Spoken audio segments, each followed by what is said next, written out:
Clouds aren't white. I revisit something I didn't like. And this picture was a little bit of a struggle until I changed the way I thought about it.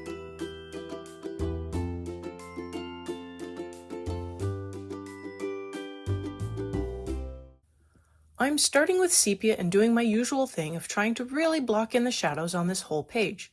I do find it really helps, and it gives me places where I know I have to add more layers in order to get the contrast right. But it does help give me a leg up on the contrast where I know I tend to struggle.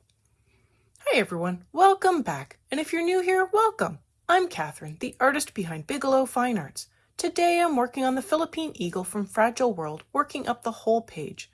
I have the colors listed on screen as well as in a community post and for free on Patreon and Ko-fi. I struggled a little with camera settings and lighting issues. I think I finally got them sorted by the end of the video, sadly. So fingers crossed the next video won't have as many issues with color shifts and temperature jumps.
I'm going to go through and work up sections of this page, and the branch is first.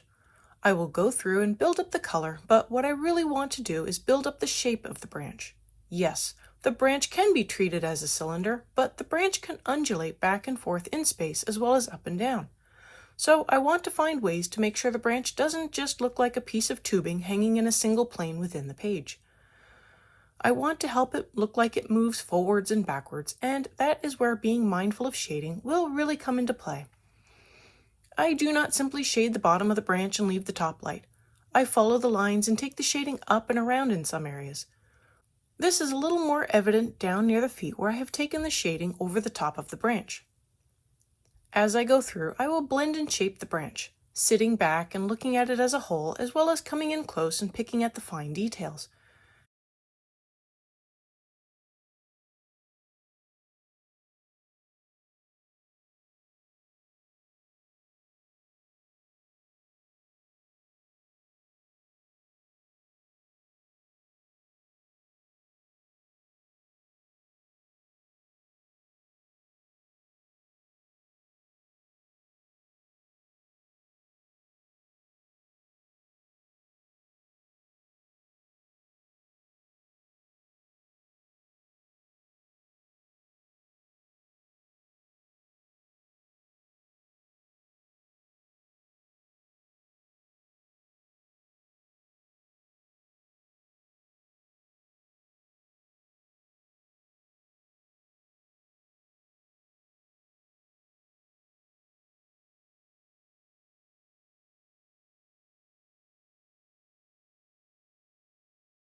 And I will come in with something I have used in the past and never really liked, and that is my Caran luminance pencils. I was looking for a certain color and just not really finding it within the Polychromos set. So I dug out my luminance and there was the color I wanted, in a form I didn't like. I don't know what it was about the pencils that I didn't like, but they didn't seem to work for me. But I decided to give them another chance, and they weren't that bad. They helped give the branch a new depth to the shape I was trying to work it into.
And here's the leaf I worked up in the last video. I will link that above if you want to see how this came together in real time. It does make it easier to follow along, too.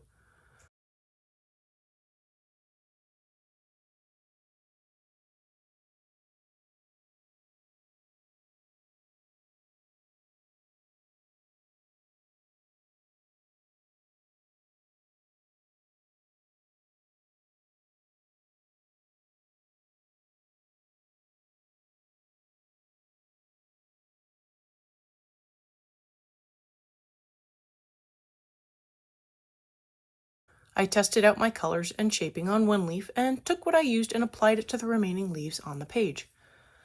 Again, I am working for shape here and not just filling in the page with color.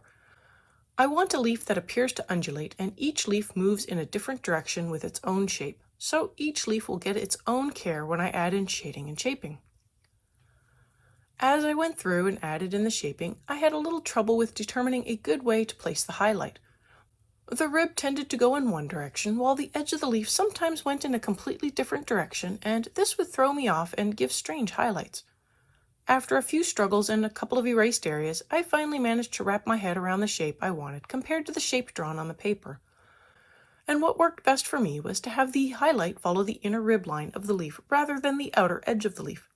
Sometimes they line up with each other, but there are some leaves where this was not the case, and that was what was causing me problems.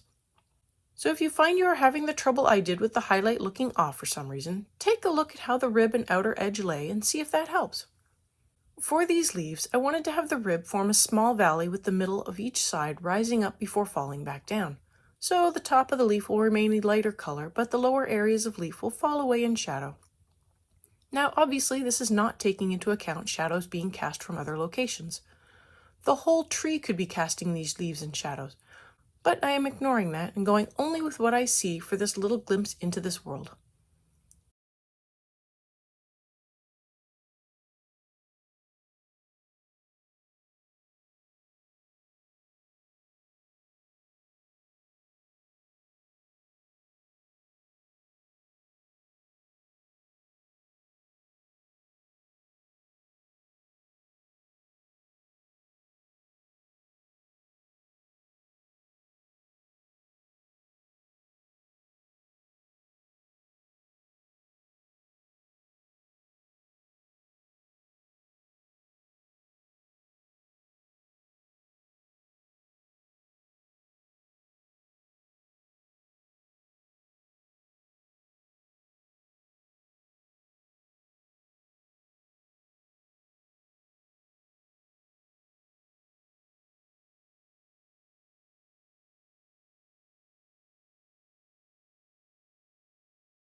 Now, as I build up the color for the simple leaves, I begin to block in color onto the forest canopy using much of the same colors. I want to add in darker areas where the leaves would be cast in shadow, and I also want to leave lighter areas where the sun is hitting the canopy. And although this might not make sense, I want to add texture to the canopy and not just have it be a matte color. I use a little bit of a scribbling motion to add in lines, which I cover with more scribbling motions as well as smooth layers of color. Each adds to and tones down the other to create subtle texture to the page.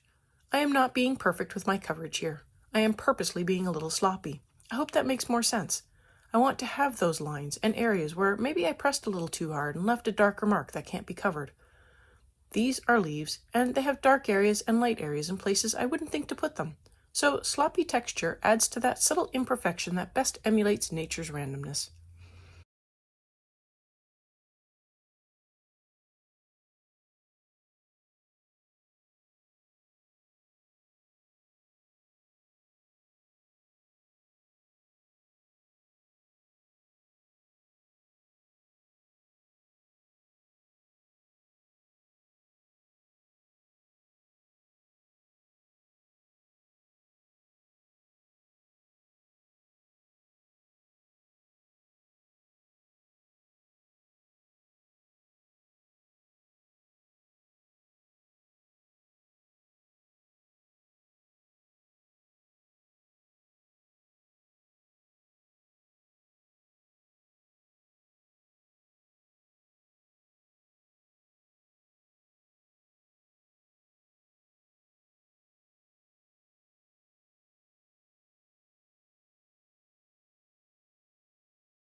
And from here, I move on to the sky.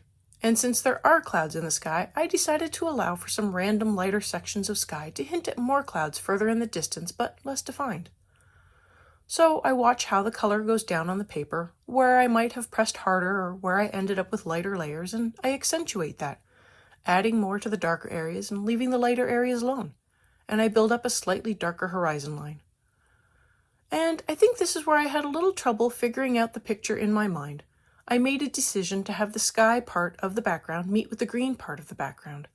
On further reflection, as I continued working on this page, I came to the realization that maybe we are seeing the eagle in the forest with the mountain in the background, reflected into the page. I eventually erased back some of the area where the blue met the green and added in a hint of mountain to help better divide the sky from the earth. Once I came to the idea of inception for this page, I was able to make decisions that worked better for it. Maybe this will be more confusing, but another way to think of it is we are in the forest viewing the mountain, but the forest is also on the eagle's back.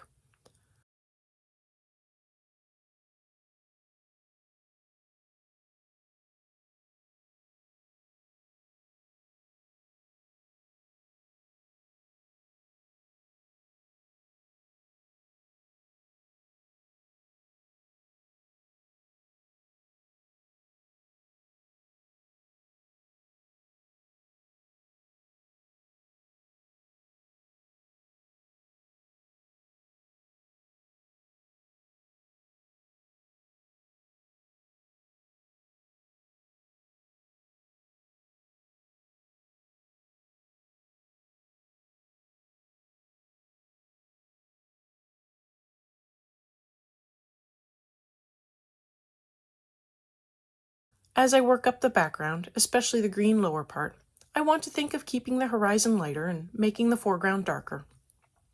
This will give the illusion of creating distance, that things are receding to the horizon and not just all in a single layer right there with nothing behind it. And I add in texture here as well. If I have an area that becomes a little darker, I add to it. And in an area that doesn't get as many layers, I leave it lighter. I want to give the impression of more leaves and forests just beyond where this tree ends.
And on to the main subject, the Philippine Eagle.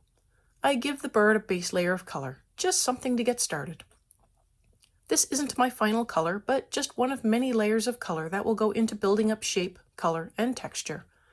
And zooming in here so you can see a little better, I work up the face and beak area. I will add more to it later, but this gives me a solid close enough that I can tweak later. I build up shadows and work up the highlights to force dimension on something flat. I add in touches of blue to deepen the shadows and enrich the color. I use a light color to blend everything together better, and then I add in more layers to accentuate the contrast. I want contrast. It is the contrast that makes everything look better. The Philippine eagle is critically endangered due to mining, logging, and agricultural pressures, as well as pollution and chemical toxins. Currently, it is one of the largest birds of prey in the world and the national bird of the Philippines. The birds have a shaggy crest, which, in my opinion, creates some very interesting personality memes in the pictures I looked through. The birds are brown and white in color, monogamous, and a pair requires a lot of territory to survive. There are breeding efforts underway to help bolster population levels.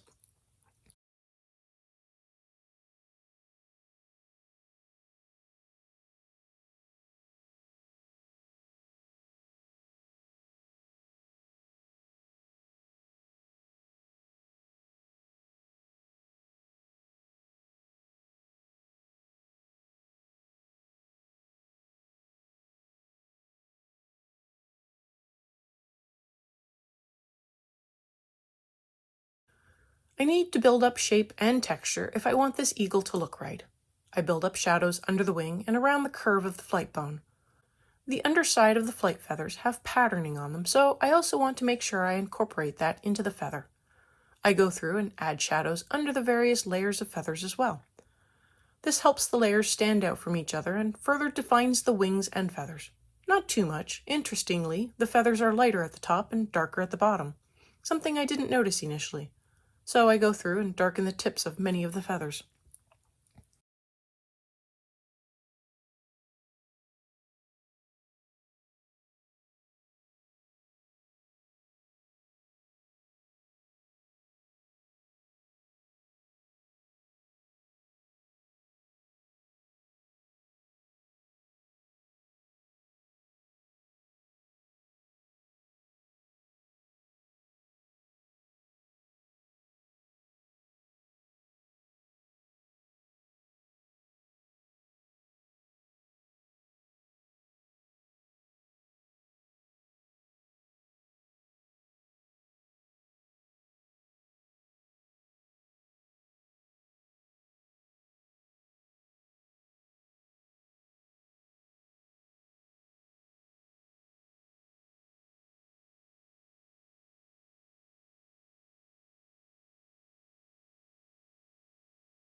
For the white feathers, we all know they aren't really white. They will be reflecting back whatever colors are nearby.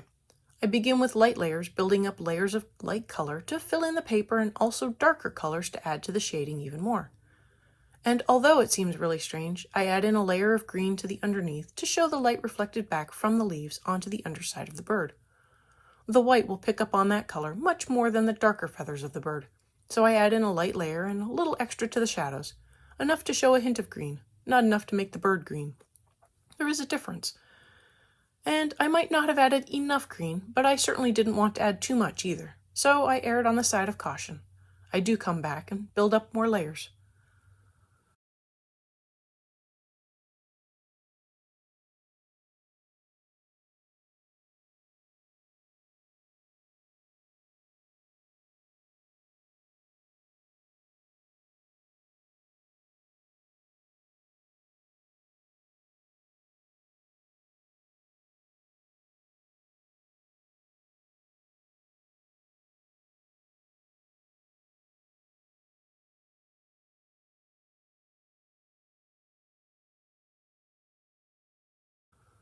The mountain in the background begins to take shape as I add in more shading and build up the color. I thought I wanted pumice for the main color, but realized I really wanted basalt instead. This looks like a volcanic mountain, and given the location of the Philippines, I wouldn't be surprised if it was active. So I darken the left side to show the light coming from the right, and I build up the lava flows. It turns out lighter than I wanted, but I am still defining.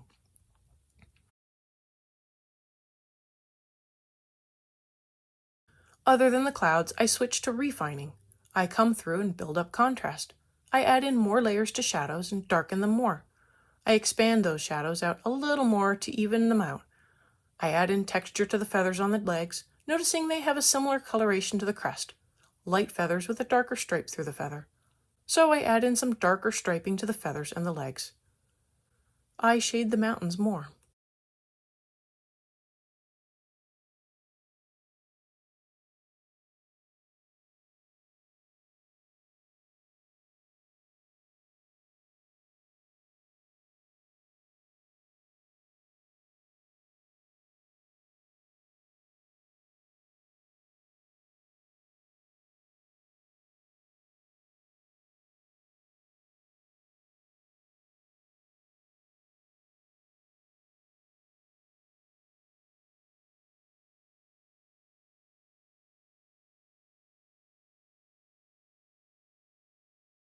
And I finally move on to the clouds.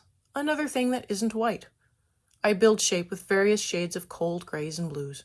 Darker under the clouds where they are shading themselves. Darker where they overlap. And darker around the large puffy sides. I am thinking of circles here.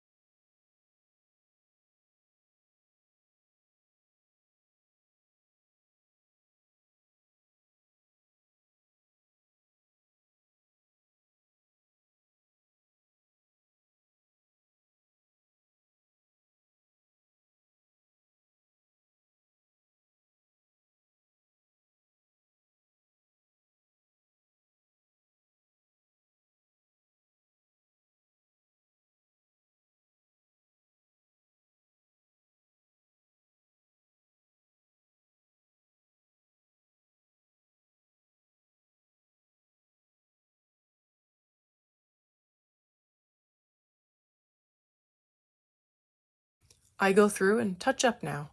Do I need more contrast? Darken the shadows. The background looking a little flat? Darken the foreground and add in a hint of more leaves. Tail a little too light? Add more layers and increase the contrast with more shadows. Clouds still a little too flat? Increase the contrast and add more blue.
I took the final picture outside in full sun.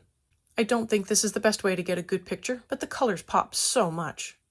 I made a few mistakes. I fixed a few mistakes. I'm sure I need more contrast, but I am pleased with this. I'm being critical when I don't need to. I hope you enjoyed coloring along with me or just seeing this come together. I think I gained a better feel for my luminance pencils. I will be incorporating them more into my coloring pages. If you found this video helpful, I'd love it if you would like and share so others can also find this video as well. If you haven't already subscribed, consider doing so now. It will help you stay informed of when I post the next video, and it really helps me out. If you want something else from Fragile World, I have this lovely fruit bat, also from the Philippines. I have a new book, and I will be coloring something from it for the next video, so keep an eye out for that. And until next time, happy coloring!